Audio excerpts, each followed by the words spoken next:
আপনারা কি খুঁজছেন একটি চমৎকার স্টাইলিশ অ্যান্ড একটি হ্যান্ডি ফোন? হ্যাঁ গাইস, আজকের এই ভিডিওতে আমরা জানাচ্ছি যে আপনাদের TecnoSparkSlim এই ফোনটি কেমন হবে, আপনাদের নেওয়া কি উচিত হবে কি উচিত হবে না। আর এই ভিডিওটি কিন্তু খুবই শর্ট ফর্মে হতে যাচ্ছে, সো অবশ্যই ফুল ভিডিওটি দেখে যাবেন। স্কিপ করলে কিন্তু ফোনের ফিচার্স সম্পর্কে আপনারা জানতে পারবেন না, কেমন হবে পারফরমেন্স, কেমন হবে এই ফোনটি। সম্পূর্ণ ভিডিও না দেখলে বুঝবেন না গাইস। তো চলুন স্টার্ট করি আজকের ভিডিও। সবার প্রথমে আসি আমরা ডিসপ্লে নিয়ে। 6.78 ইঞ্চির একটি অ্যামোলেড প্যানেল ইউজ করা হয়েছে এই ফোনটাতে।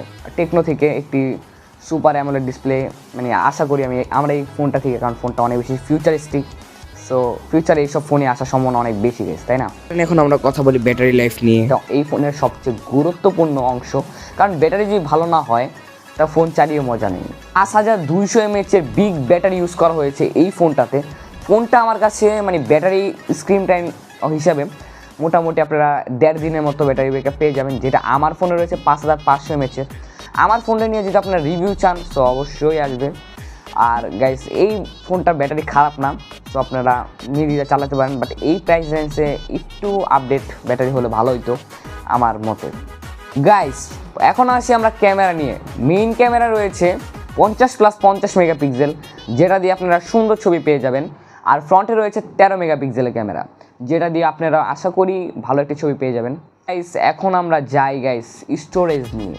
গাইস, স্টোরেজের কথা আমি কি বলবো, স্টোরেজ আসলে এই ফোনটার বহুত বড়, 12GB প্লাস 256GB স্টোরেজ, যেটা দিয়ে আপনারা মানে কি বলবো গেমিং তো উড়াধুরা করে খেলতে পারবেন আপনারা, সেটা কোনো টেনশনই নেই। গাইস, তবে আমি জানতে পারছি এই ফোনটা আমি খুঁটিনাটি বিষয় আমি চয়েস করে গেমিং দিক দিয়ে মোটামুটি অংশে ভালো হবে, যেটা আমি এত ভালো বলবো না। আর চলেন এখন আমরা চিপসেটের দিকে যাই। চিপসেটটা কি ব্যবহার করছে টেকনো। গাইস, চিপসেট হিসাবে ব্যবহার করা হয়েছে এই ফোনে স্ন্যাপড্রাগন 7 Gen 3, যেটা আপনারা অনেক ভালো একটি গেমিং খেলতে মানে গেমিং করতে পারবেন আপনারা এই চিপসেট দিয়ে আশা করি। গাইস, এই ফোনটা কিন্তু একটা গেমিং ফোন হিসাবে পরিচিত, কারণ ফোনটা এত পরিমাণে স্লিম আর এত পরিমাণে দেখতে সুন্দর, যেটা যে কারোর দৃষ্টি আকর্ষণ করতে দ্বিধাবোধ করবে না। গাইস, এবার আমরা কথা বলি ফোনের একটি অন্যতম পার্টস রিফ্রেশ রেট।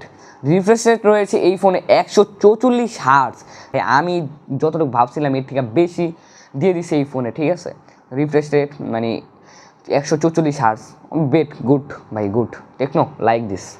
গাইস, এবার কথা বলি আমরা ব্রাইটনেস নিয়ে। ব্রাইটনেসটা আসলে 4500 নিটস ব্রাইটনেস এটাতে দিতে পারে, যেটা ডে লাইফে আপনারা ইউজ করতে আশা করি কোনো সমস্যা হবে না। গাইস, তো TecnoSparkSlim এই ফোনটির সম্পর্কে আপনার ধারণা কি কমেন্টে জানাতে ভুলবেন না। আর যদি ভিডিওটি ভালো লাগে লাইক, কমেন্ট অ্যান্ড সাবস্ক্রাইব করে আমাদের চ্যানেলের পাশে থাকবেন। So good bye.